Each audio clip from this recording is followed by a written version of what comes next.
Sylhet city corporation নির্বাচনের আগে সিলেট ছিল এক টুকরো শান্তির নগরী।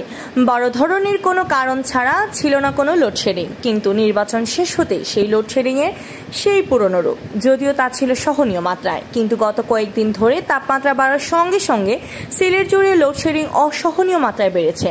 তার মাঝে বৃহস্পতিবার 14 সেপ্টেম্বর বিদ্যুৎ উন্নয়ন বোর্ড বিউবু থেকে ফের এলো বিদ্যুৎ বন্ধের নোটিশ। সিলেট মহানগর ও দক্ষিণ সুরমা ও জেলার বিশ্বনাথে বিভিন্ন স্থানে বিদ্যুৎ বন্ধ রাখার নোটিশ দিয়েছে সংশ্লিষ্ট কর্তৃপক্ষ।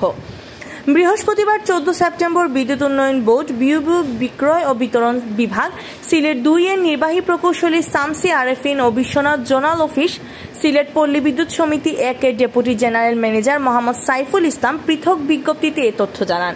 বিজ্ঞপ্তিতে বলা হয়, উন্নয়নমূলক কাজের জন্য 33 কেভি ফিডার এবং 11 কেভি ফিডারের আওতাধীন সিলেট মহানগরীর বালুচর, শান্তিবাগ আবাসিক এলাকা, সোনার বাংলা আবাসিক এলাকা, নতুন বাজার, উত্তর বালুচর, আল ইসলা, আরামবাগ, বালুচর, ছড়ারপাড়, ফোকাস এবং আশেপাশের এলাকায় শনিবার 16 সেপ্টেম্বর সকাল 8টা থেকে 4টা পর্যন্ত এবং 33 কেভি লাইনের রক্ষণাবেক্ষণ ও বিদ্যুৎ লাইনের পাশের গাছের ডালপালা কাটার জন্য শনিবার 16 সেপ্টেম্বর বিশ্বনাথ উপজেলার সকল এলাকায় এবং দক্ষিণ সুরমা থানার লালাবাজার ইউনিয়ন এলাকায় সকাল 8টা থেকে 5টা পর্যন্ত বিদ্যুৎ সরবরাহ বন্ধ থাকবে।